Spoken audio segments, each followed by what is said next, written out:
আচ্ছা তোর না কইছিস রতনের কাছাকাছি থাকতে? আমি তো বিয়ের লগে কথা বলতেই চাই, কিন্তু বিয়েই তো দূরে দূরে থাকে। যতই দূরে দূরে থাকুক না কেন, যেই ভাবি হোক তুই রতনের মন জয় করবি। চেষ্টা তো করতেই আছে। বেশি বেশি করে চেষ্টা করবি, সারাক্ষণ সুযোগ খুঁজবি রতনের লগে কথা পাওয়ার। আইসা কাল থেকে সারাক্ষণ সুযোগ খুঁজবো। কাল থেকে কি, আইস থেকে। আর শোন, রতনের লগে ফেসবুকে অ্যাড হবি। আইসা আপু অ্যাড করে নিমুনি। তোর রতনের সাথে বিয়া দিব। বিয়ে গিয়ে আমার বিয়া করবো? অবশ্যই করব। চলে বলে কৌশলে বিয়া করে আইসা নে তানাসুর।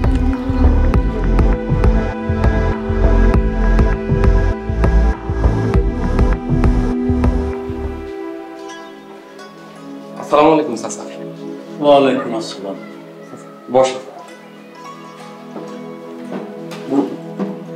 চাচা, উনি রহিম চাচা। আচ্ছা, জামতলার জমি থেকে আপনার? আমার ছিল, মোরল্লা জোর করে নিয়ে গেছে। চাচা, ওই জমিটা উনি আমার কাছে বিক্রি করবে কইছে। ঠিক আছে, দাম দর কি ঠিক হইছে? মোরল্লা আমার জমি মাগনা নিয়ে গেছে, ও যা দিব আমি তাতেই খুশি। চাচা, 20 শতক জমি আমি 5 লাখ টাকা দিব। আমি যদি এর বেশি বেচতে পারি এটা আমার। এত টাকা জোগাড় করতে পারবা? ওনার প্রথম কিছু টাকা আমি বায়না দেব, তারপর জমি বেচে বাকি টাকা দিয়ে দেব। আমি রাজি। মোরল্লা আমার জীবন তেজপাতা করে ফেলাইছে।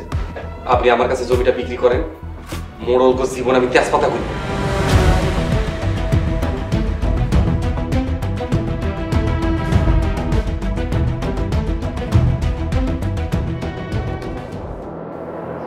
সালাম মিজান, বাড়ি ঘরের কার কি অবস্থা? করিম চাচা, সুরজ ভাইজান আর ছোট আম্মা আপনার বিরুদ্ধে কথা কইতেছে। ওরা আমার ক্ষতি করতে চাইতেছে, আমিও ওর জন্য প্ল্যান সাজাই রাখছি। রতন ভাইও তো আপনার ক্ষতি করতে চাইতেছে। রতন রে আমার কিছু করতে হইব না, বাড়ির মহিলারা এই রতনের পিছে লাগছে। বুঝলাম না মরল সাহেব। তোকে ছোট মাথায় এত কিছু ধরবো না, মেজ বউরে আমার সাথে দেখা করতে বলিস। জি মরল সাহেব। আচ্ছা দাদা ভাইজান, আপনি আমার জমি টাকা ফেরত দিতেছেন না কেন? দিমুনে, চিল্লে চিল্লে কম কর। কালকের ভিতর জমি টাকা না দিলে আমি ডিসিশন নিয়ে নিব। আরে রাখতো, আমি একটু চাপে আছি। আপনি আবার কিসের চাপে আছেন? করিম, তুই তো জানোস আমার একটা শালি আছিল, ওর কথা মনে আছে? কে? নূরজাহানের কথা কইতাছেন? ওর লগে তো আমি কত ডিসিশন না মানে ইয়ার কি করছি। দুঃখের বিষয় কি জানো? আর জামাইডারে ছাইড়ে দিছে, আর বিয়ার লেগে পাত্র খুঁজতেছি। দেখেন পাত্র, তার আগে আমার জমি টাকা ফেরত দিয়া দিয়েন। তুইও দেখিস, তোর বয়সের হইলেও সমস্যা নাই, আর বউ পোলা থাকলেও কোনো অসুবিধা নাই। নূরজাহানরে আমি আগেও পছন্দ করতাম, হ্যাঁ কি আমার বিয়া করব? তুই নূরজাহান রে বিয়ে করলে সুরুজের মা তোর আস্ত রাখবো? কে কি কইব? আমি করিম মরল, প্রয়োজন হইলে কঠিন ডিসিশন নিয়ে নিমু। সালাম মিজান। জি মরল সাহেব। কেমন দিলাম রে? জব্বর দিছেন। আমি শয়তানের ওস্তাদ, শয়তানের বড় ভাই আমার উপরে কেউ নাই। আমার লাগে শয়তানি করতে আহস। ভাতিজা সুরজ, এইবার তুমি ভিক্ষা দেয় কুত্তা সামাল দে।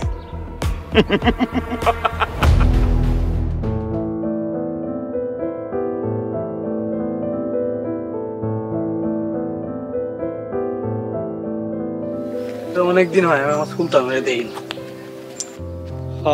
চল মোরল বাড়িতে যাই, আমিও আমার কামের ছেলেটার অনেকদিন ধরে দেই না, আর একটু দেখাই। মোরলটা যে খেই পাস তুই জানোস না? মোরলরা কবে আবার ঠান্ডা মাথায় আসিল। হ্যাঁ ঠিক কইছো, চল চল।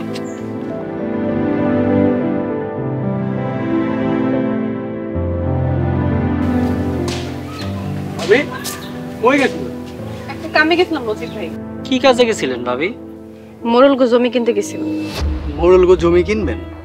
মোরলগো পথে বসানোর রাস্তা খুঁজে পাইছে। কিন্তু ভাবি এত টাকা কই পাইবেন? মোরলরা আমগো জমি কিনা নিছিল যার কাছ থেকে, তার কাছ থেকে আমরা আবার জমি নিয়ে নিতেছি। ভাবি এতদিন একটা কামের কাম করতেছে। আচ্ছা ভাবি, যদি আমার কোনো দরকার হয় তাহলে আমার ঘরে বইলেন। অবশ্যই কম, আপনারাই তো আমার সব। আমি তাহলে আসি। আচ্ছা বাবু যা। যা।